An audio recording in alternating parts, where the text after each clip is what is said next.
gennaio 2024, buongiorno Sicilia e ancora buon inizio d'anno, un 2024 iniziato nella nostra regione con il sole, ma attenzione, in agguato ci sono gli aumenti, vediamo.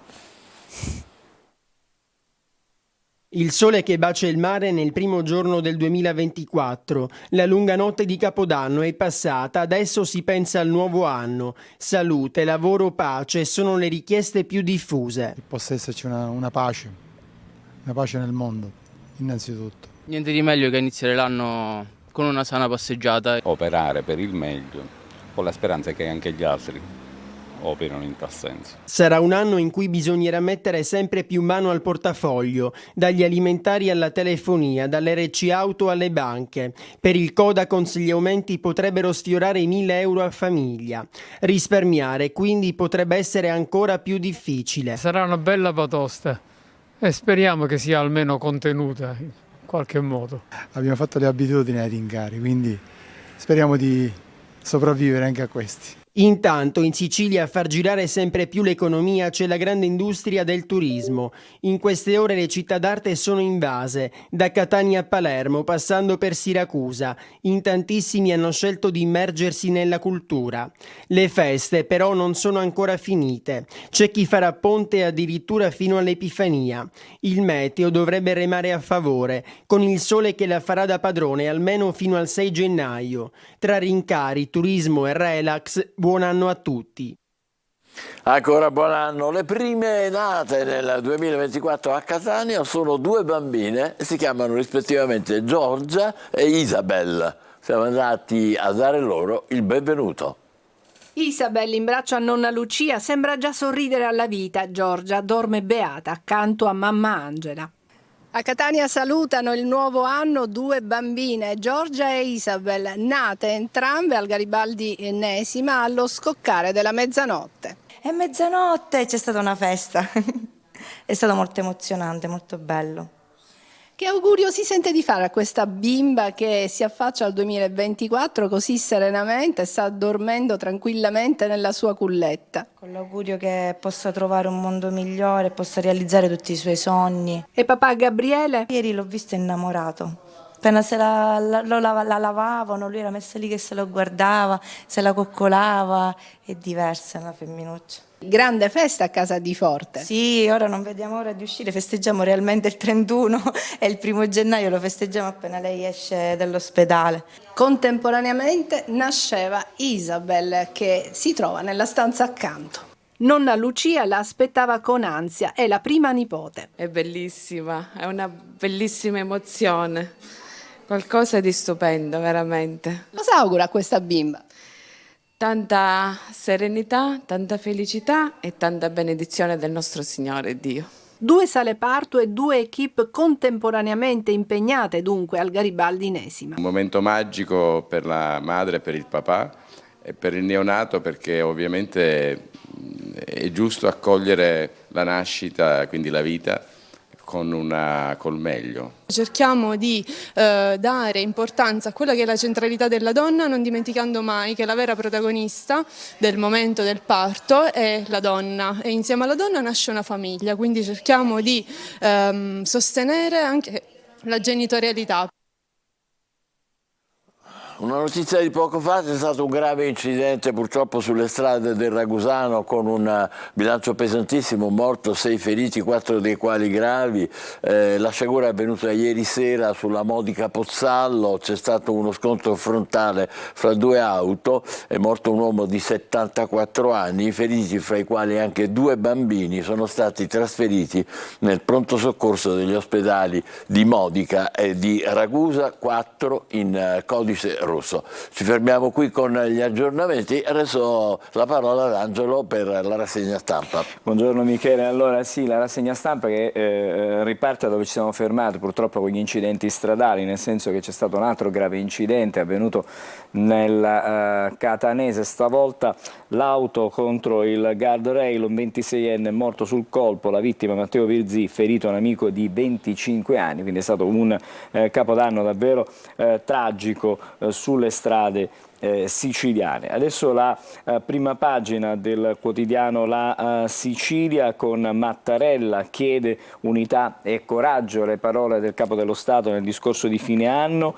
e poi l'invito ai giovani a rispettare le donne e a votare. Questi, diciamo, alcuni dei passaggi del suo discorso. Il traino delle start-up, invece l'altra notizia, la Sicilia una, nessuna, 100.000 sulla scia dell'inserto di fine anno, le storie positive di chi ce l'ha fatta, il caso Reiwa da Vittoria a Dubai con il robot che pulisce i pannelli solari. Insomma, sono alcune delle innovazioni che arrivano dalla nostra terra. E poi la Meloni sta meglio, giovedì l'aspetta la conferenza stampa, intanto però ci sono già le prime grane che riguardano la Meloni, bufera politica per spari al party con Del Mastro, e a Napoli una donna è stata uccisa da un proiettile durante i festeggiamenti per il nuovo anno. Questa è la prima pagina della Sicilia.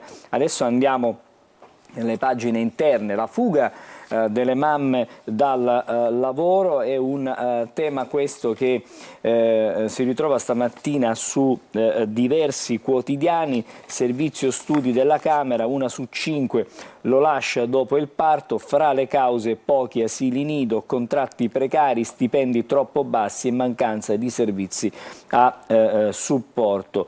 L'altra notizia che leggiamo dalla Sicilia: via i saldi invernali, affari per 4, miliardi in Sicilia scatteranno il prossimo 5 di gennaio. E ancora dalle pagine interne della Sicilia siamo alla cronaca adesso per gli incidenti di Catania Pescara. Certamente ricorderete quelli avvenuti a margine della partita di Coppa Italia. Il questore ha emesso dei nuovi DASPO. Dopo i primi 2 arresti, la polizia ha individuato altri 4 ultrarossazzurri responsabili di lancio, utilizzo di bengala, petardi, bastoni e mazze. Sono arrivati dunque altri DASPO. La pagina dedicata alla città e alla provincia di Catania, sulla Sicilia vedete la fotonotizia con questa bella foto di quello che è stato il Capodanno in piazza, catanesi stregati in 25.000 per seguire dal vivo in una notte all'insegna della sicurezza lo spettacolo musicale di Piazza Duomo. E poi botte, ordinanza non rispettata, ma soltanto pochi feriti lievi. La polizia denuncia 4 persone, 2 avevano acceso petardi ai varchi di via Etnea, 2 sparavano con un fucile da casa in via Garibaldi. Fortunatamente è stato evitato comunque il peggio. E poi ancora, dopo le abbuffate, attività fisica e una dieta sana per riacquisire la forma perduta. In via Plebiscito, siamo sempre alla cronaca, a Catania tentano una spaccata in tabaccheria, devono andare via a mani vuote. Insomma, il colpo non è riuscito. Lasciamo adesso Catania, siamo a Taormina e leggiamo: Taormina è stato un capodanno con il botto, piazza Duomo gremita di gente per il classico countdown di mezzanotte, nei parcheggi 1300 auto, 70 le multe per divieto di sosta. E poi lasciamo adesso la Sicilia, siamo alla prima pagina delle edizioni di Palermo di Repubblica. Si comincia con gli sbarchi, il capodanno dei disperati persi nel nulla, gli SOS dei migranti. In 48 ore Alarmphone ha contato 6 emergenze, ma di 4 barche non c'è più traccia. Quella che stiamo vedendo è una foto evidentemente dei tanti disperati che arrivano sulle coste siciliane. L'emergenza, l'isola dei morti sul lavoro, in Italia frenano, invece nella nostra regione aumentano. Se in Italia il numero dei morti diciamo sul lavoro fa registrare una lieve flessione nei primi 11 mesi del 2022, è ancora 98 riconosciuti come tali dall'INE nello scorso periodo di quest'anno, la Sicilia riesce a peggiorare il suo già triste record. Dal 30 novembre del 2022 le vittime del lavoro insicuro sono 56. E poi il procuratore capo di Palermo, De Lucia, che rafforza il pool, più indagini su Cosa Nostra. C'è anche il bilancio di quelli che sono stati i petardi, i rifiuti, notte di fuoco in città, decine di ferite nella regione, il consuntivo fatto da Repubblica sulla sua prima pagina. E allora vediamo gli sbarchi, come abbiamo detto, lo sbarco dei 2000, è ripreso il flusso dei migranti verso Lampedusa. Eccolo qui, vedete, ripreso il flusso su Lampedusa. Nelle ultime 48 ore Alarmphone ha contato almeno 6 barche in difficoltà, ma di queste però, diciamo 4 di queste non si hanno notizie. Migranti, Capodanno disperati con il ritorno della bonaccia, sono ripresi i viaggi verso l'Italia, ma con le navi delle ONG bloccate o multate nessuno raccoglie questi SOS. E a proposito sempre di migranti, una casa negata ai migranti regolari e con lavoro, c'è una Palermo razzista, questo è quello che viene evidenziato. La storia, sono le storie di chi cerca vanamente un appartamento in affitto. L'associazione Refugis Welcome Italia, ancora stereotipi e pregiudizi, questo è quello che si scrive. E dicevamo delle operazioni, delle attività del capo del pool a Palermo, capo della procura di Palermo De Lucia, che rafforza la sua squadra. Cosa Nostra dice è radicata, bisogna indagare di più, arrivano altri 2 PM. Per il procuratore capo di Palermo la dimensione attuale della direzione distrettuale antimafia è palesemente insufficiente. Le sfide per il 2024, l'arresto dell'ultimo super latitante che è Giovanni Motisi e la caccia ai patrimoni dei vecchi padrini. Questi sono gli obiettivi della procura. E poi il focus su quelli che sono i tanti incidenti sul lavoro nella nostra regione in Sicilia. Morti sul lavoro, l'isola è maglia nera, nel paese frenano, in Sicilia aumentano. Le denunce all'INEL dei primi 11 mesi del 2023 a quota 61 contro le 57 dell'anno precedente. Mattarella, tante inammissibili le vittime in Italia, un altro dei temi toccati dal Capo dello Stato durante il suo discorso. Catania e Palermo sono le province più a rischio, entrambe con 14 casi registrati, seguono poi Messina e Siracusa. Pesa la cronica carenza di ispettori, un nuovo interpello potrebbe farne arrivare un'altra cinquantina. Questa è la situazione dunque nella nostra regione. E vediamo anche su Repubblica quella che è stata la notte di Capodanno, il bilancio della notte di Capodanno: pedardi ed immondizia, a Palermo notte di fuoco, decine di feriti nell'isola, traumi alle mani causati dai bot, le fiamme alimentate dai cumuli di rifiuti in strada. Questo nel capoluogo siciliano. Dalla edizione di Palermo di Repubblica siamo adesso alla prima pagina del Giornale di Sicilia, che ha un'apertura diversa rispetto a quanto abbiamo visto fino ad adesso. Caro voli, spunta un altro bonus, la regione vuole estendere tutte le tratte aeree che collegano Palermo e Catania al nord, gli sconti già introdotti per Roma e Milano, i fondi stanziati con la finanziaria che si trova al voto, una manovra che costerà almeno altri 20 milioni, che potrebbe diventare operativa prima di Pasqua. E ancora c'è il nodo dei balneari, dal super bonus a milleproroghe, le Camere a pieno ritmo, il discorso del Presidente, Mattarella, tasse, sanità e giovani, Mattarella uniti per affrontare le sfide. C'è il monito del Capo dello Stato sull'intelligenza artificiale, consistente moltiplicatore di ricchezze che può creare disuguaglianza se rimanessero nelle mani di pochi. E ancora il turismo frena dopo il boom estivo, questo è il bilancio. Nell'isola presenze nelle strutture ricettive più 4,4% contro l'8% in tutta Italia. Il clima, eventi estremi sono in aumento. Il boss, si torna a parlare di Messina Denaro, ripreso da telecamere ma non fu riconosciuto, continua la caccia degli investigatori e fiancheggiatori del padrino, catturato lo scorso anno a gennaio e poi morto a causa del tumore. Il delitto di Palermo, il padre del giovane ucciso, no alla vendetta. C'è la foto, poi Capodanno in piazza, festa senza incidenti, almeno in 10.000 hanno assistito al concerto del Politeama. Questa è la prima pagina del Giornale di Sicilia, che ha anche un richiamo per quanto riguarda lo sport. Rosa, in 5 scontri diretti la strada è tracciata verso la Serie A, almeno questi sono gli auspici. E poi vedete anche sul Giornale di Sicilia, arma del deputato di Fratelli d'Italia Pozzolo, ferisce un uomo. Questo è quanto scrive il Giornale di Sicilia. E adesso siamo anche alla Gazzetta del Sud. Vedete, anche la Gazzetta del Sud in apertura parla di voli. In Sicilia così l'argine al caro voli, i fondi stanziati nella finanziaria che è all'esame dell'ARS. La giunta regionale ha pronti 20 milioni di euro per estendere gli sconti a tutte le tratte. E poi Bordonaro, pedardi contro le forze dell'ordine, Messina tensione nella notte di San Silvestro. Cerchiamo di leggere qualcosina in più. Agenti della Polizia Municipale, della Polizia di Stato e Carabinieri nel milione di alcuni residenti delle case gialle di Bordonaro, dunque un intervento contro l'accensione di un falò la notte di Capodanno. Sono stati bersagliati da pedardi.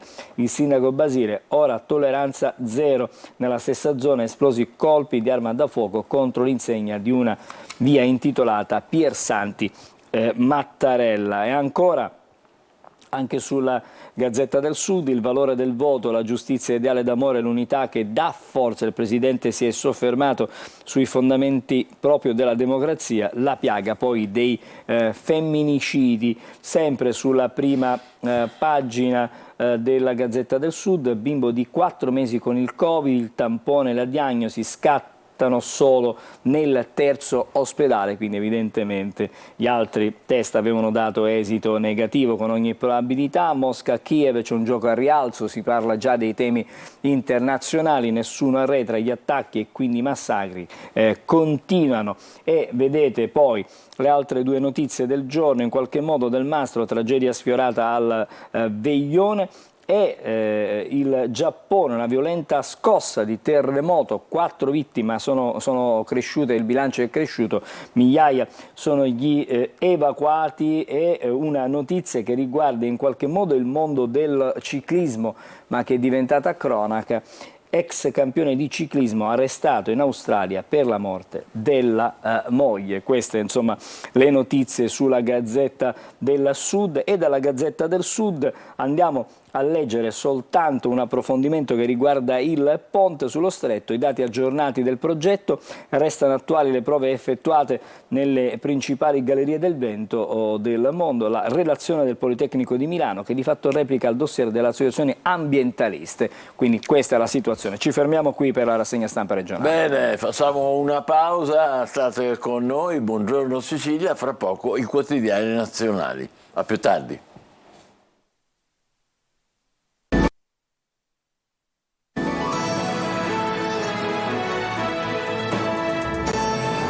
Buongiorno Sicilia, oggi è il 2 gennaio, è il momento della rassegna stampa nazionale con Angelo Gagliano. Allora, ripartiamo con i quotidiani, stavolta come dicevi tu, quelli nazionali, il Corriere della Sera in apertura con il discorso di Mattarella, appella all'unità per i giovani, votare è libertà, no a certa aggressività, queste sono le sue parole. Poi ancora Putin lancia la nuova offensiva, Israele, ridurremo le truppe a Gaza, la Corte Suprema boccia intanto Netanyahu, lo zar, tregua alle nostre condizioni, spazziamo via il nemico, il presidente ucraino, in arrivo altre armi, soffiano dunque forti ancora i venti di guerra. Poi c'è questa fotonotizia che arriva dalla Danimarca, annuncio della regina, lascia dopo 52 anni il regno. Questo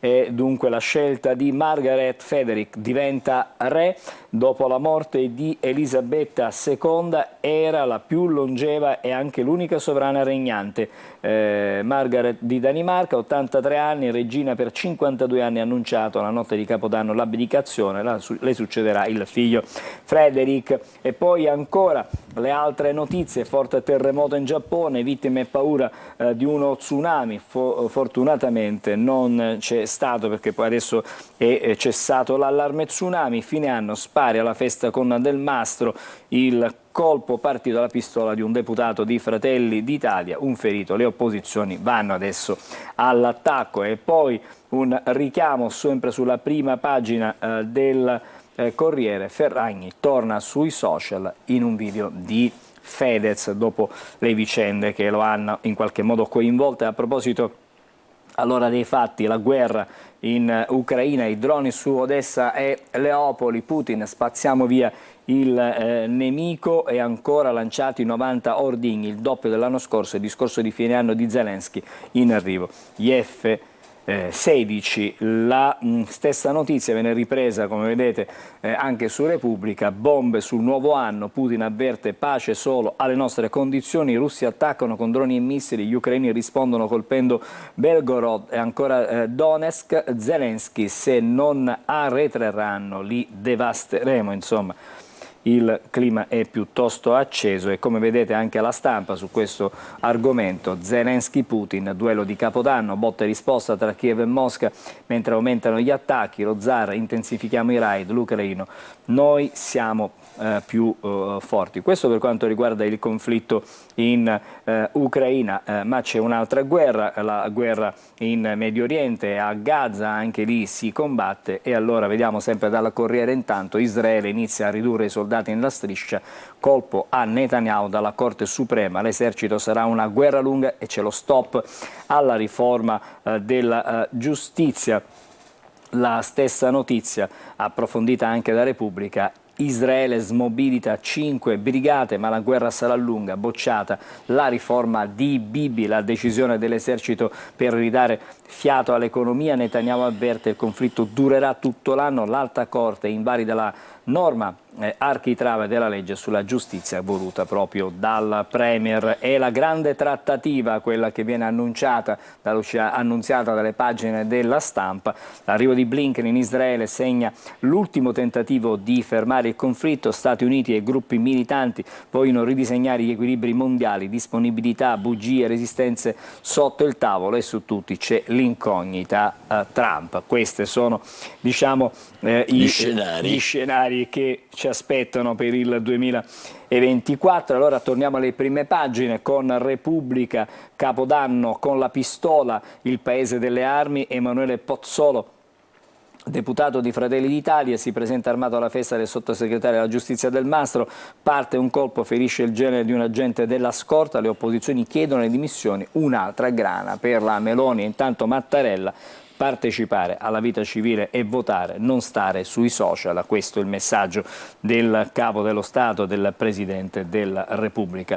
Ne abbiamo già parlato delle guerre, e poi c'è questa foto che ci riporta al terremoto in Giappone, sisma in Giappone, la paura viene dal mare. Vedete qui gli incendi scoppiati nella città della prefettura coinvolta dopo la scossa di un terremoto magnitudo 7.5, quindi una scossa davvero devastante, forte, fortissima. Allora, visto che siamo sulle pagine interne di Repubblica, leggiamo le parole del Presidente Mattarella: la scossa di Mattarella, i diritti si conquistano con la partecipazione. Nel messaggio di fine anno il Capo dello Stato insiste sull'impegno civico per ravvivare la nostra democrazia e il voto libero che decide, riferimenti a sanità, lavoro sottopagato e femminicidi. I valori della Carta li ho letti negli occhi e nei sorrisi dei ragazzi con autismo che lavorano con entusiasmo a Pizza Out. Vedete questa foto anche con il Presidente della Repubblica, il Capo dello Stato, in visita a Pizza Out lo scorso aprile nella sede aperta a Monza dal titolare di questa catena. Poi ancora, vedete, le prime pagine, siamo adesso alla Stampa, eccola qui, si insiste sullo sparo al veglione di Del Mastro, c'è un ferito, intervista con il ministro Ciriani, premierato, primo ok in primavera, su Verdini saremo inflessibili, questo è quello che dice, e restiamo umani. Vedete questa una foto a metà, perché non è soltanto una foto. È bella, il 2024 sarà l'anno dell'intelligenza artificiale e possibile trasmettere principi ad un algoritmo, questo è quello che viene poi è chiesto. curioso che facciano coincidere l'intelligenza artificiale con i robot, non c'entra niente. E comunque vedete ci sono poi diverse riflessioni, diversi punti di vista su quello che arriverà con l'intelligenza artificiale, la minaccia di Putin, cambiamo argomento, attacchi più duri. Questo ne abbiamo già parlato ampiamente. La salute, dopo la buffata di fine anno, ecco, educhiamo i ragazzi al cibo, perché insomma in questi giorni forse si è un po' esagerato. La televisione, se la Rai in crisi ha smesso di essere la nostra mamma, una riflessione che fa stamattina il quotidiano di Torino. Altri approfondimenti, altre notizie dagli altri quotidiani. Andiamo a vedere allora le prime pagine, alcune delle altre prime pagine. Cominciamo con il Giornale, anche qui in Europa tiene la maggioranza Ursula, la destra in crescita, ma dopo il voto si rischia comunque una situazione di stallo. Poi svolta per Airbnb, da oggi tutti versano le tasse, il costo degli affitti. Sparo al veglione dalla pistola di un deputato, non sono stato io, questo è insomma subito per chiarire. Ancora, fanno a pezzi Gesù Bambino, è capitato a Monfalcone lo sfregio, la statua oltraggiata da vandali. E leggiamo ancora dalla prima pagina, genovese evaso ma evita ancora il ritorno in cella, il figlio del regista, nuovo processo con l'accusa di evasione per Pietro Genovese, il ragazzo già condannato in via definitiva a 5 anni e 4 mesi di carcere per la morte di Gaia e Camilla, le sedicenni travolte il 22 dicembre del 2019 in Corso Francia a Roma. Questo dunque dal Giornale. Siamo adesso ad Avvenire. Eccolo qui il titolo: guerre, violenza e pace, la nostra responsabilità, da Francesco a Mattarella, appelli all'unità e all'impegno personale, cultura da costruire. Questi sono insomma i messaggi che vengono trasmessi, vengono insomma accomunati, quelli del Papa, di Papa Francesco e di Mattarella. Anche qui Israele minaccia, a Gaza 6 mesi a combattere e Putin festeggia con una raffica di missili su Kiev. Questi sono i reportage che arrivano dai fronti caldi. Del Mastro e l'altro Fratelli d'Italia, Capodanno con il botto, l'onorevole Pozzola armato, ferito un ragazzo, le pistole su Biella, cenone con pistola, vedete c'è anche la fotografia, cenone con pistola, dicevamo, il deputato con l'arma a carica alla festa del sottosegretario, io non ho sparato, però non dice chi è stato, decisiva la prova adesso stab, insomma bisognerà vedere di chi è la responsabilità. Dal Fatto Quotidiano siamo adesso all'Unità, respingimenti illegali e stragi di naufraghi, ora le procure si muovono, questo è il punto di domanda che lancia l'Unità, e Giorgia finge di non capire la riflessione che viene pubblicata da Unità in prima pagina. Libera adesso, c'è una pistola anche un pistola anche in Fratelli d'Italia, Brindisi con revolver. Insomma, raccontano di questo onorevole che si è presentato armato alla festa di fine anno del sottosegretario Del Mastro, parte un colpo, un ferito, lui si giustifica, non ho sparato io, e la sinistra ci sguazza.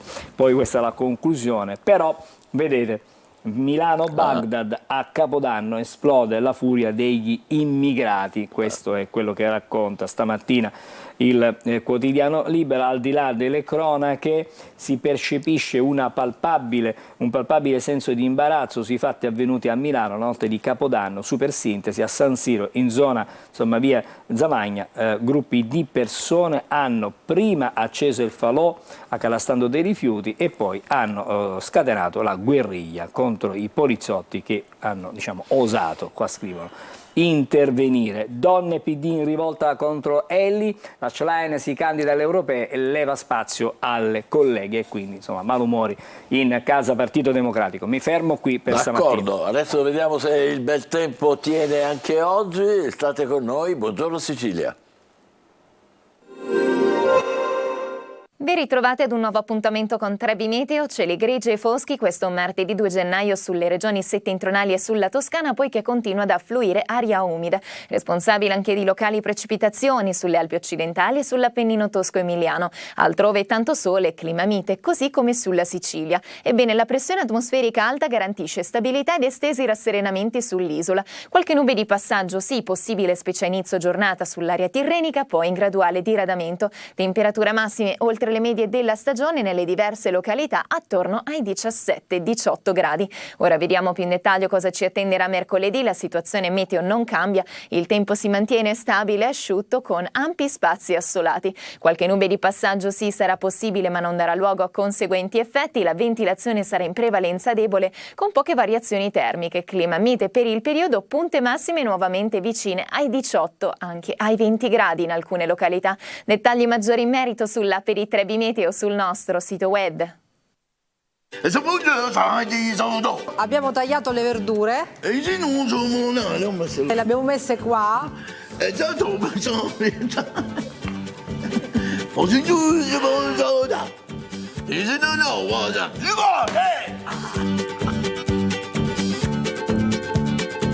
Festeggiare un goccettino, ma che bontà, ma che bontà, ma che cosa vuoi qua? Ma che tutti i giorni su Antenna Sicilia.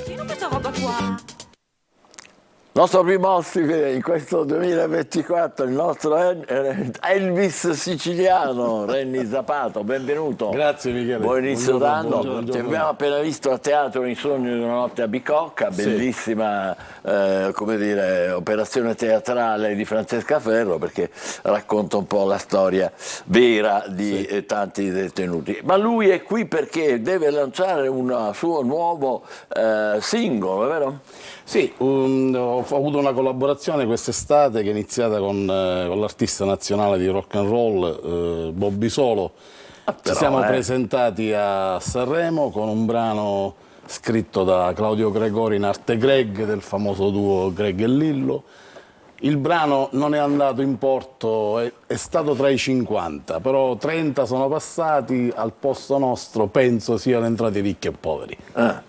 Scelte sono glorie, diciamo così. Il rock and roll quest'anno non è approdato a Sanremo, speriamo l'anno prossimo. Malgrado questo? Sì, malgrado questo noi faremo sicuramente uscirà un singolo dal titolo Un vecchio giubbotto di pelle. Che non è quello. No, non è questo qua, sono i giubbotti quelli degli anni 50, i chiodi, no? I cosiddetti chiodi, che sono un emblema della gioventù ribelle degli anni 50, 60, a partire da James Dean, la Elvis, eccetera. Il brano si intitola Un vecchio giubbotto di pelle, uscirà quest'estate, sarà promozionato in maniera molto, molto forte, anche perché ci teniamo, perché il brano è veramente bello. Ma tu fai tutto, perché ho citato prima il teatro, adesso hai citato il vecchio giubbotto, puoi fare serie TV, musica naturalmente, cinema anche. Sì, faccio anche cinema, sono un artista a 360 gradi, ma mi ci trovo mi ci sono trovato così sempre per gioco.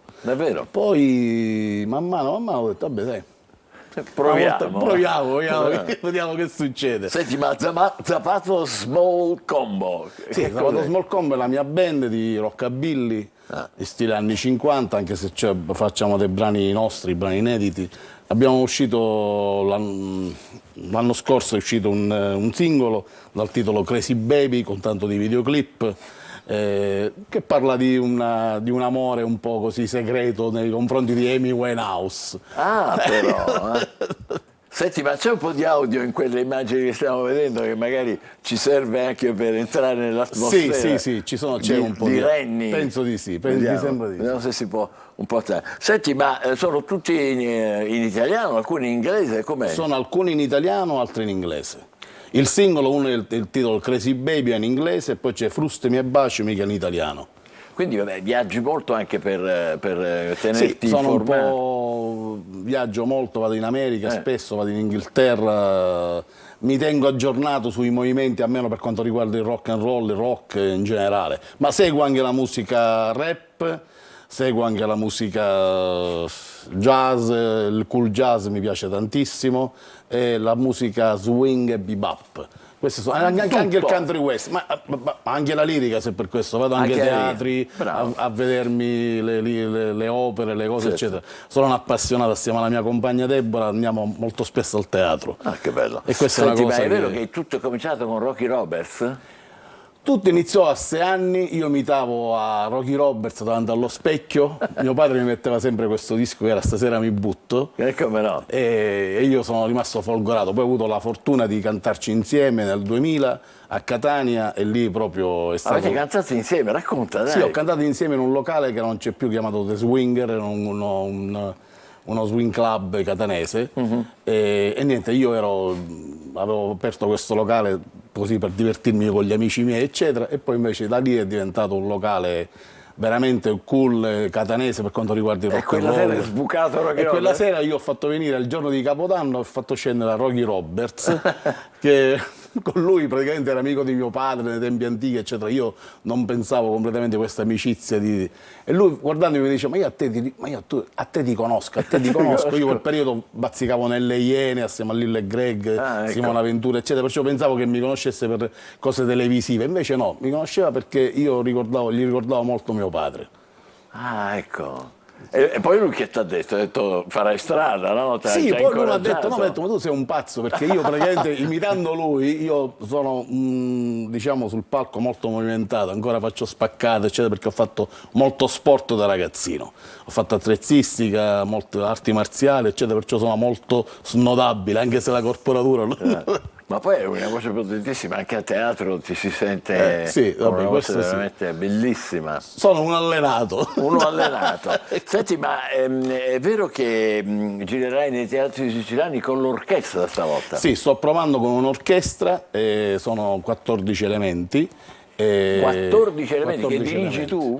Non proprio, no. Io canto delle canzoni degli anni 60, inediti come brani di Michele, anche di Bobby Solo, insomma, un po' tutte le canzoni evergreen. Mi sto divertendo, Bello, stiamo provando per adesso. Bello. Senti, ti piace essere definito l'Elvis siciliano o è ormai riduttivo, viste le 1000 cose che fai? No, per carità, per me è un onore essere paragonato a Elvis Presley, ci mancherebbe.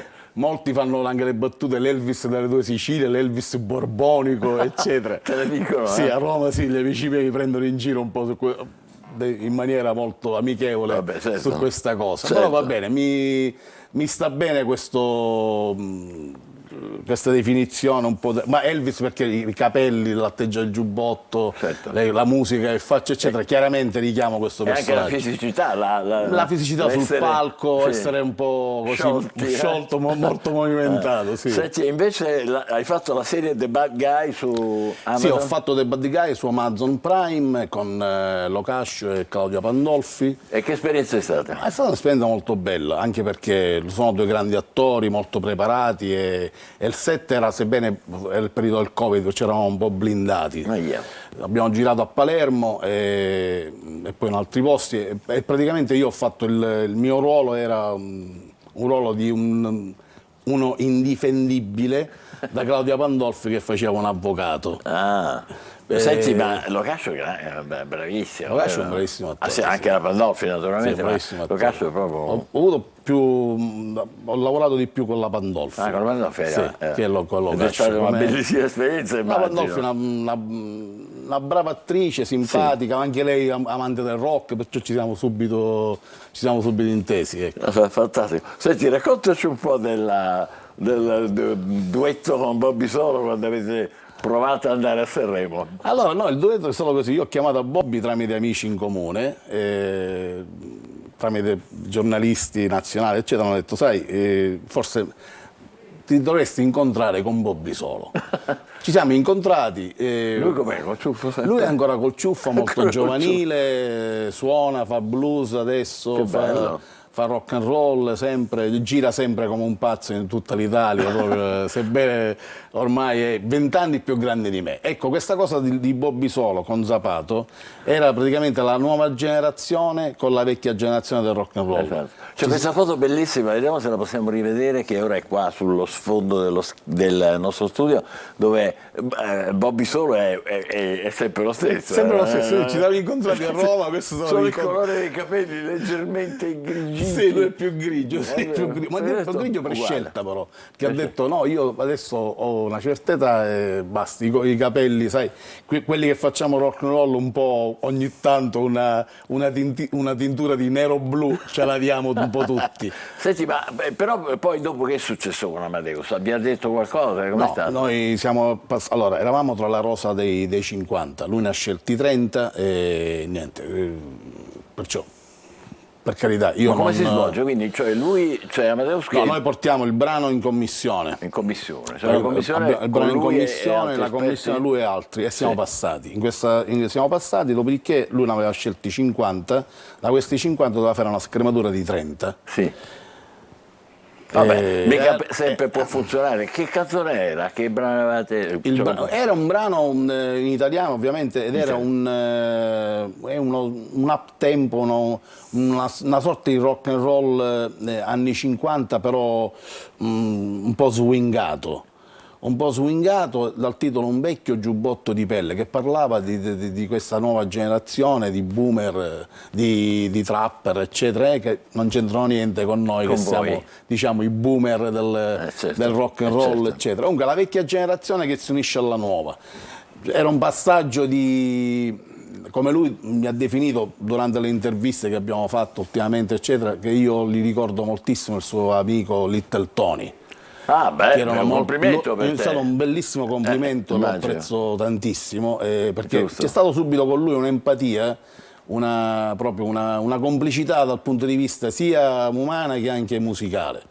Musicale è una cosa pazzesca, perché praticamente tutte e due siamo appassionati proprio di tutto quello che è l'America degli anni 50, 60. Sapete tutto? Sappiamo tutto. Senti, allora, dopo Crazy Baby adesso arriva Zapato Small Combo. Zapato Small Combo fa parte, è un progetto mio con una band di ragazzi che fanno rockabilly.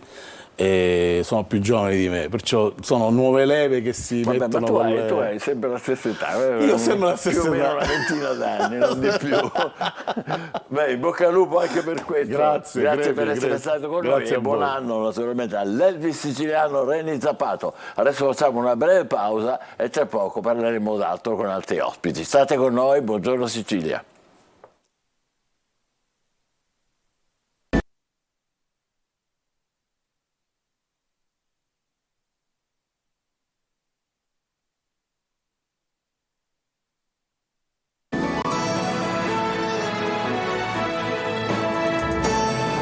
Catania aiutiti, in siciliano datti una mano, Catania, e lo facciamo con Giulia Bonaventura e Daniele Ridolfo, che sono volontari appunto di Catania aiutiti.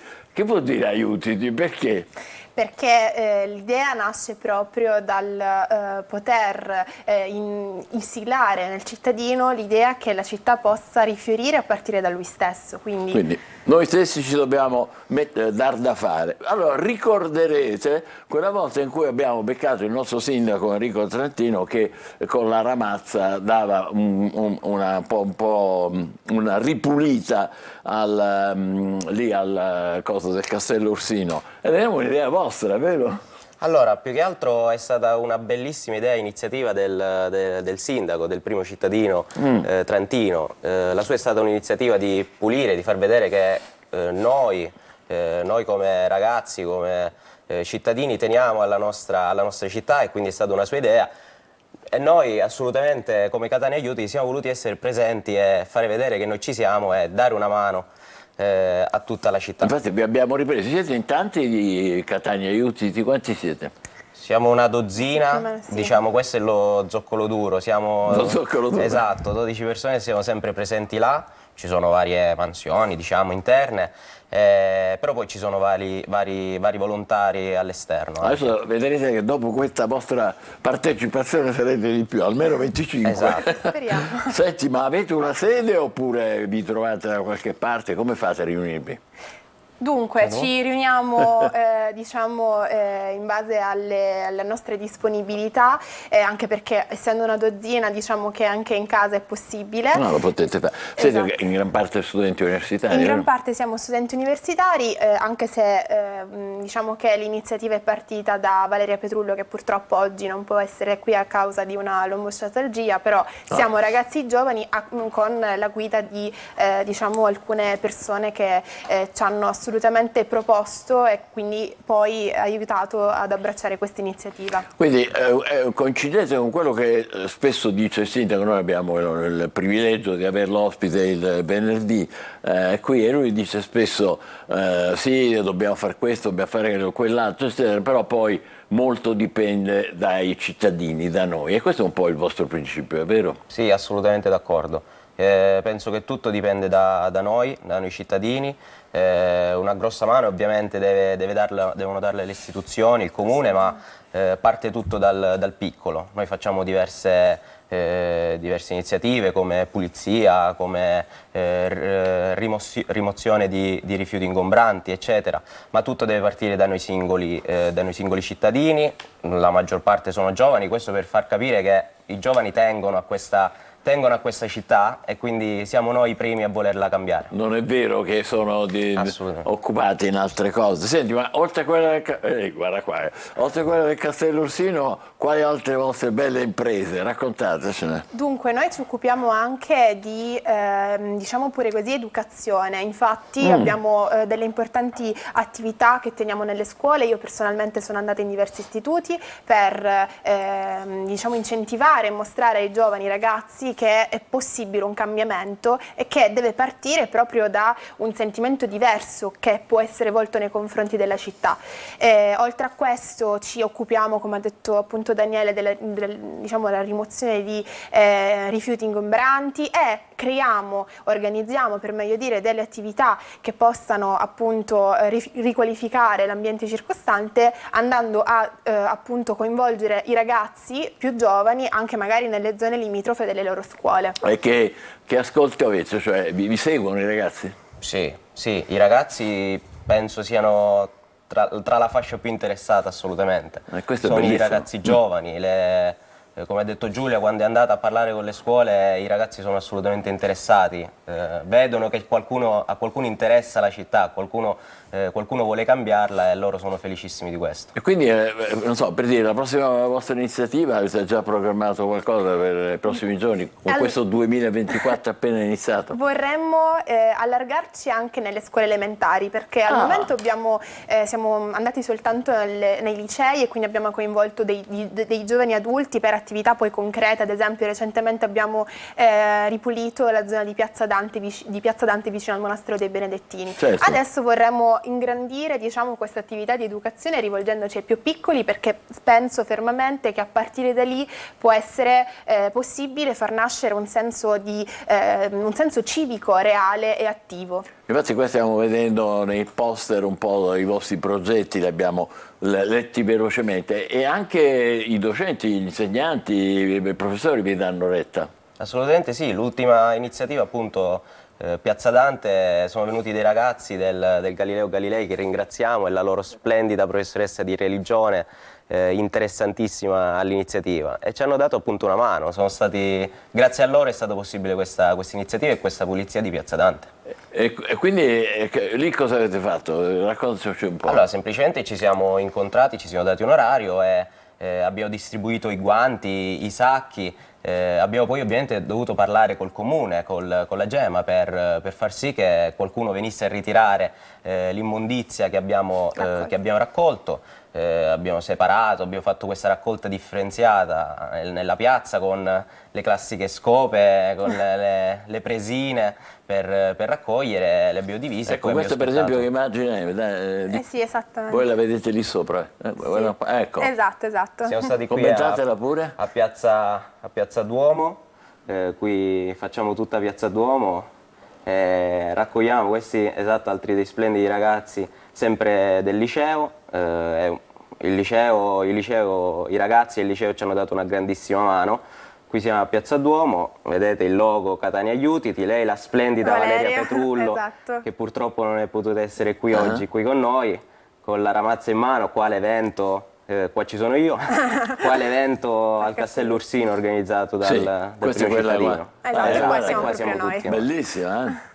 E poi dopo, quando intervenite voi, le cose cambiano oppure fate un giretto e vedete che le cose sono come prima? No, al contrario, abbiamo visto che l'esempio del singolo diventa assolutamente, cioè prende e coinvolge chi c'è intorno. Abbiamo visto persone magari che non erano venute lì appositamente per l'evento, ma che vedendo noi, vedendo il nostro esempio, si sono fatte assolutamente coinvolgere. È bellissimo questo, perché fa capire che, come dire, dando una mano e sentendo, ecco, aiutiti, cioè sentire come propria la pulizia in questo caso, in particolare della città, poi può diventare davvero, come dire, uno stile di vita che si trasferisce in tutta la città. Bello anche il logo che avete inventato voi, una mano che tiene l'altra. Sì, tra l'altro la mano blu è proprio l'elefante. Quindi la città proprio che si prende per mano e che si aiuta. Come abbiamo detto, il principio è proprio questo, per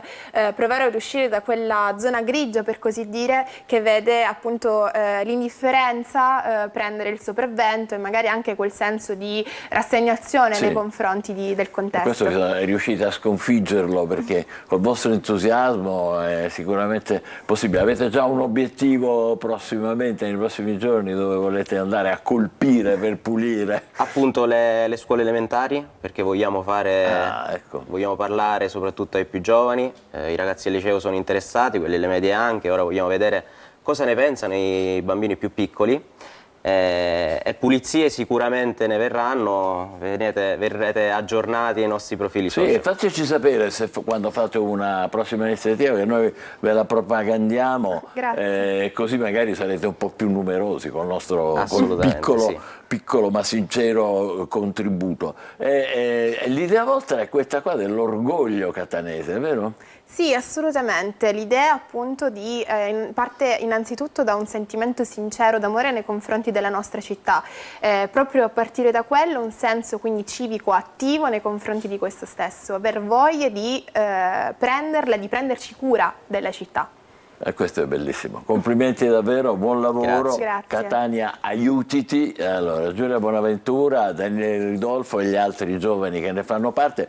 Prossimo appuntamento lo segnaleremo noi, se voi ce lo farete sapere. Certo, allora, complimenti, adesso ci fermiamo per un attimo e dopo ci saranno altri argomenti, altri ospiti. State con noi, buongiorno Sicilia.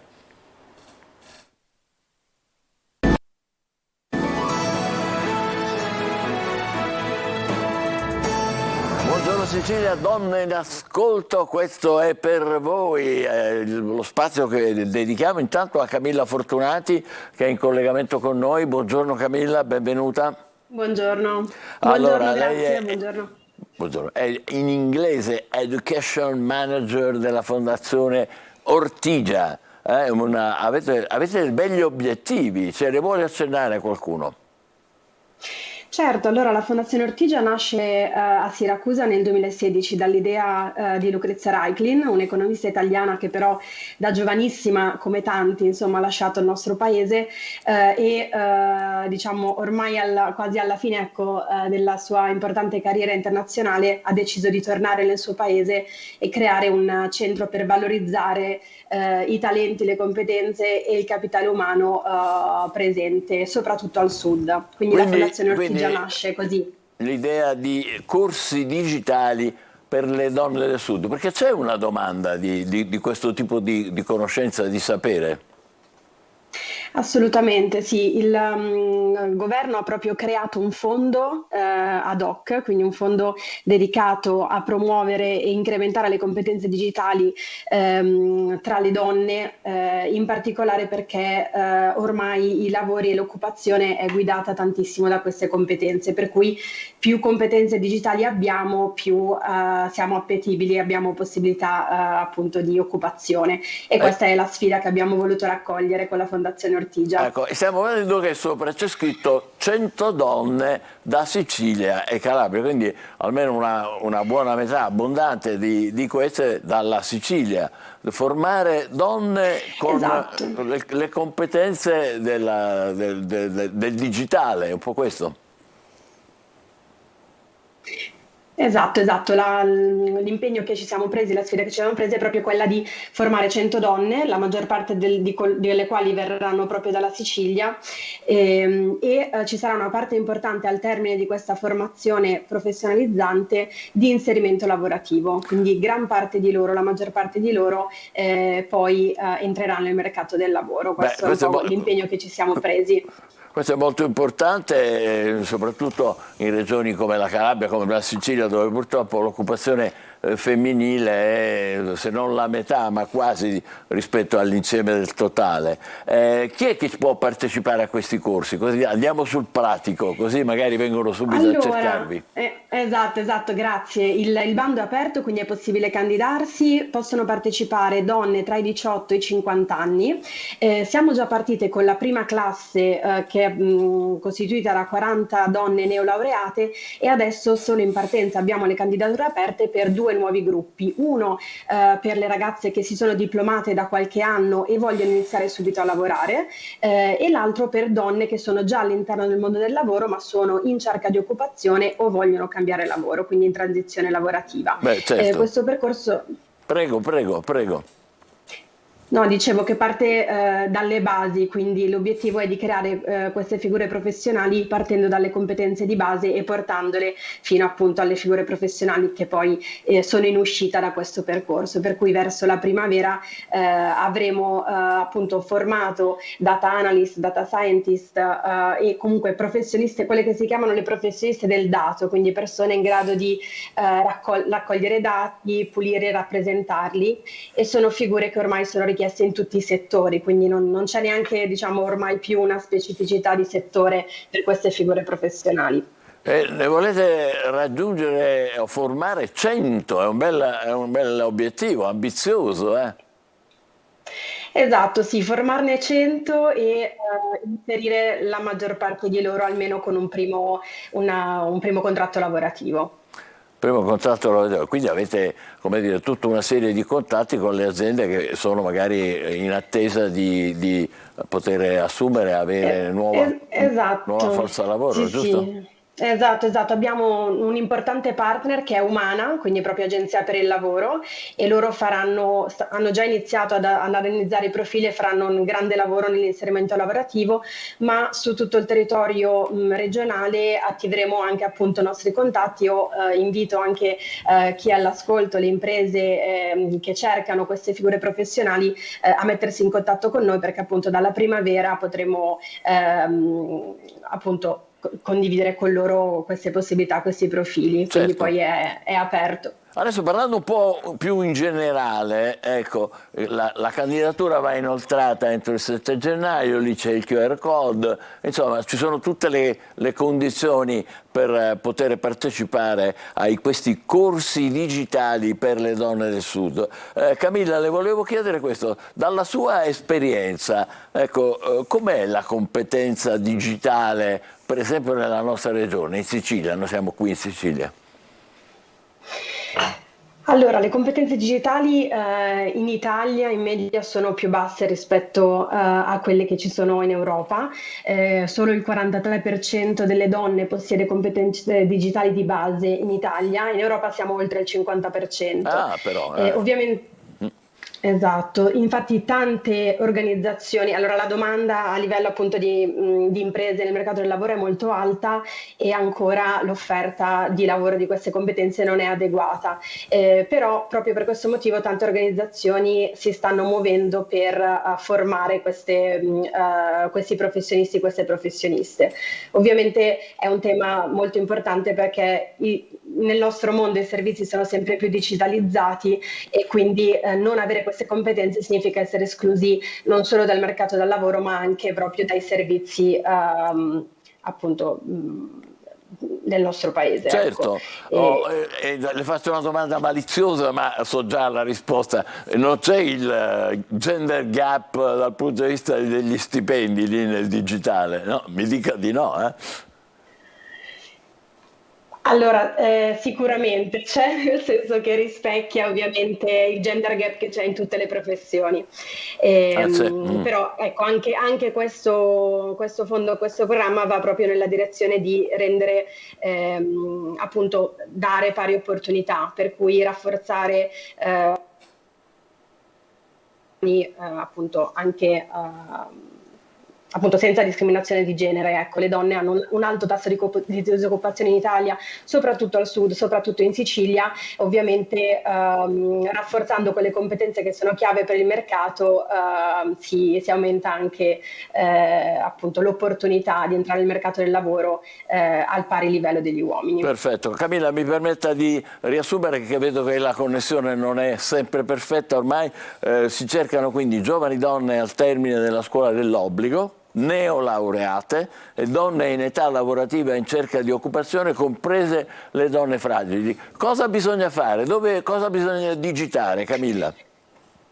Allora, potete cercare Digital for Women Empowerment, ma l'acronimo è molto semplice, D4WE. Ah, sì, lo stiamo vedendo in alto. Google, ecco. Oppure inquadrare il QR code che vedete qui. Sì, certo. E potete compilare un form in cui vi chiediamo delle informazioni entro il 7 gennaio. Entro il 7 gennaio, quindi abbiamo alcuni giorni ancora di tempo. Vedrà che ci sarà una bella richiesta, poi ci darete notizie se queste... Sì, molto volentieri. Tra l'altro parlo anche a professionisti che già lavorano in ambito digitale e ci seguono, perché abbiamo anche la possibilità di raccogliere candidature per diventare mentor di queste beneficiarie, quindi di queste donne che riceveranno il nostro percorso. Proprio nell'ultima slide, ecco, se magari poi la vorrete mostrare, abbiamo il QR code dedicato a professioniste e professionisti che lavorano già del digitale, che possono diventare mentor, quindi accompagnare una donna che fa questo percorso ad entrare nel migliore dei modi all'interno del mercato del lavoro e nelle professioni digitali. Infatti stiamo vedendo proprio l'immagine a cui lei si riferisce. Complimenti Camilla Fortunati, in bocca al lupo per la vostra iniziativa, partecipate a questi corsi digitali per le donne del Sud e fateci sapere. Adesso subito l'almanacco, grazie. Grazie, arrivederci. Il miele è un alimento noto per i suoi molteplici usi, sia in cucina sia come rimedio per alleviare tanti disturbi, dal mal di gola alle scottature. Ma soprattutto, grazie alla sua composizione chimica, si mantiene a lungo nel tempo, al punto da poter dire che non scade mai. È sorprendente scoprire che negli Stati Uniti i deliziosi ovetti di cioccolato con sorpresa sono stati banditi a causa del pericolo di soffocamento per i più piccoli. E così ogni anno, in un paese dove chiunque può comprare un'arma, le autorità statunitensi sequestrano migliaia di queste pericolosissime uova. Spero non ve l'abbiano mai detto, ma sicuramente l'avrete sentito dire. Vecchio come il cucco. Cucco sarebbe il nome dell'ultracentenario Abacucco, un profeta. Secondo alcuni sarebbe vissuto quasi quanto il leggendario Matusalemme, che per la tradizione biblica avrebbe avuto una vita lunga quasi 1000 anni. Per altri studiosi, invece, l'origine potrebbe risalire al cuco, un fischietto in terracotta spesso a forma di uccellino, probabilmente il più antico giocattolo sonoro mai costruito. Ragazzi, è cominciato il 2024, dobbiamo subito sapere come dal punto di vista delle stelle con Marco Amato. Benvenuto Marco, benvenuto il tuo caffè. Buongiorno anche. E ben trovati, auguri. Ma oggi sei in esterna, ti vedo con cuffia, dotatissimo. Esatto, preparato sempre sul pezzo. Oggi sono a Licata, a Piazza Sant'Angelo, di fronte al Duomo, anzi al santuario di Sant'Angelo. E è la mia chiusura feste, perché oggi si ritorna di nuovo a Palermo e quindi da domani mi vedrete di nuovo nel mio salottino, ma questa è casa per me, quindi vi saluto da Licata. Ma c'hai anche del pubblico dietro, ho visto gente che passava. Sì. Eh sì, assolutamente, c'è un pubblico davanti, dietro, anche molto interessato alle lucubrazioni dell'astrologo Licatese. E allora non deludiamolo questo pubblico, cominciamo subito. Assolutamente. Allora, oggi come argomento e per iniziare l'anno, visto che abbiamo profetizzato e vaticinato ricchi premi e cotillon per alcuni segni zodiacali piuttosto che per altri, e beh, la prospettiva dell'anno è sempre molto a lunga gittata, per cui oggi preferirei appunto andare nella microsequenza, perché appunto come nel racconto zodiacale che ho fatto a inizio anno, saranno i segni d'aria quelli privilegiati, ma da maggio, quando Giove passerà in Gemelli, e dal 24 gennaio quando Plutone entrerà in Acquario. Ma cosa succede in queste settimane? Allora, oggi per esempio chi è il più fortunato? Chi è? Ebbene, nella microsequenza di oggi la Luna è la Vergine. Oggi Luna in Vergine, Ecco, quindi un bellissimo beati quelli trigono della anche Vergine. ai... Esattamente, beati loro, con un bellissimo trigono anche al Toro e al Capricorno, quindi sono proprio i segni di terra quelli che oggi in queste settimane sono in auge, ed è assolutamente una luna risolutrice, quella che porta al Toro delle soluzioni. Un po' vi voglio appunto fare pensare che per quanto un anno possa essere descritto in una maniera positiva e fortunata, per esempio ricordo il caso di Chiara Ferragni, Toro. Il Toro ha Giove e Urano, quindi un'estensione ma anche degli imprevisti, quindi i Toro dovranno come i Vergine recuperare moltissimo in quest'anno, ma lo faranno e ci riusciranno, quindi auguri a tutti i Tori e a tutte le Vergini che avranno la voglia e la capacità di rimettere le cose a posto. Capricorno, ottimo il Capricorno, che tra l'altro, come ho preannunciato a inizio anno, non forma quasi nessun aspetto negativo, per cui i Capricorno avranno un anno alla grande, sempre all'insegna della loro ambiziosa costruzione lavorativa. Hai capito? Mentre invece beh sì, chi ha un Capricorno a casa che gli affidi un po' di progetti, perché i Capricorno saranno dei traini super fortunatissimi quest'anno, e anche in queste settimane il Sole in Capricorno, i Capricorno godono appunto di una grande positività e fermezza. Se va bene ai Terra, va bene anche ai miei due conduttori preferiti presenti in sala, quindi ai segni d'acqua, quindi Scorpione, Pesci e anche i Cancro. E allora cosa succede? Allo Scorpione, con una Luna in Vergine, il lavoro di squadra e amicalità saranno proprio quello che decideranno di assolutamente fatto su due canali diversi, ma assolutamente positivo e intenso, anche perché si riprendono delle vecchie abitudini e delle vecchie glorie. I Pesci assolutamente molto più centrati e molto più forti che mai, adesso puntano dritto all'obiettivo. Passato febbraio avranno assolutamente i loro successi. I Cancro invece dovranno un po' ridimensionare la gittata sentimentale e concentrarsi un pochino più su quella lavorativa, ma la Luna in Vergine di oggi li aiuta moltissimo in termini comunicativi. Un po' meno quindi ai Fuoco e agli Aria, che sono elementi molto più dinamici, mentre Ariete si sta godendo un inizio anno con elementi in Sagittario molto fortunati che prende l'amore. Il Leone deve un po' ruggire per sistemare delle cose e accettare una proposta che viene da lontano. Lontano è il campo d'azione del Sagittario, ma il Sagittario con Mercurio e Venere preferisce più trastrullarsi in queste settimane nelle dinamiche affettive che li vedranno molto fortunati. E passiamo in ultimo agli Aria, i Gemelli, le Bilancia e gli Acquario. I Gemelli oggi Luna in quadratura, quindi non è che proprio iniziano l'anno benissimo, ma i Gemelli hanno assolutamente voglia di riprendere un po' il contatto e la comunicazione, prima di tutti con se stessi, anche perché non esistono anni più positivi o anni di cambiamento in sé. Dobbiamo essere noi a cambiare, quindi i Gemelli hanno assolutamente imparato questa lezione. Bilancia assolutamente ottimo, l'oroscopo della Bilancia per quello che riguarda Mercurio e Venere. La Bilancia è segno di Venere, quindi Venere gioca in una maniera molto favorevole in regime di sestile e in termini di associazione comunicativa. Notizie importanti per la Bilancia questa settimana. Acquari in ultimo, e concludo la ruota zodiacale, sempre originali e spumeggianti. Oggi è una giornata di movimento e decidere se fidarsi o meno di qualcuno. Abbracciate un nuovo progetto e in bocca al lupo per questo nuovo anno. Viva il lupo! Ragazzi, allora, da Licata... Grazie Marco. Viva il lupo sempre. Buon caffè, a salutaci. voi, buona giornata e buon inizio anno. Grazie, altrettanto. Salutaci Pace Licata. E adesso vediamo un po' con Angelo Gagliano qualche notizia. Sì, allora ricordiamo, questa è una notizia di servizio, ricordiamo che si va verso l'addio al regime di tutela per il gas. 6 milioni di famiglie sono a rischio rincari, esclusi dalla riforma, lo sottolineiamo, gli over 75 e i percettori di bonus sociale. Stessa cosa succederà nel mese di luglio per l'elettricità. Tutto questo dal 10 gennaio tutti gli utenti dovranno stipulare contratti sul mercato libero.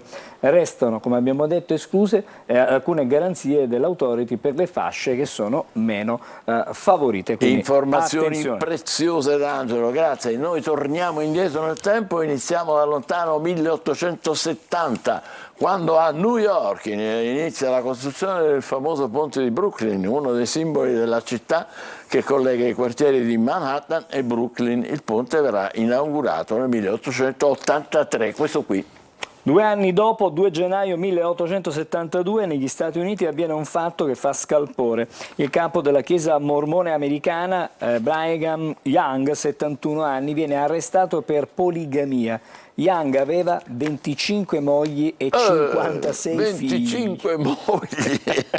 E invece lo stesso giorno, ma del 1906, un altro americano ottiene un riconoscimento che cambierà una vita di milioni di persone. La vita, non una vita. Si chiama Willis Carrier, riceve il brevetto del primo impianto di aria condizionata e da allora l'aria condizionata si diffuse in tutto il mondo. Ah, ma li siamo riconoscenti allora, no? Non c'è dubbio. Passiamo allo sport, al ciclismo. Il 2 gennaio del 1960 purtroppo perde uno dei suoi campioni più amati, Fausto Coppi, celebre corridore soprannominato, eccolo qui, guardatelo, il campionissimo, morto soltanto a 40 anni all'ospedale di Tortona vicino ad Alessandria per la malaria. Coppi si era ammalato durante una gara in Africa e non era stato curato adeguatamente. 2 gennaio del 1968 il cardiochirurgo sudafricano Christian Barnard, ecco quest'altro, realizza il terzo trapianto di cuore della storia e dopo il primo tentativo era fallito,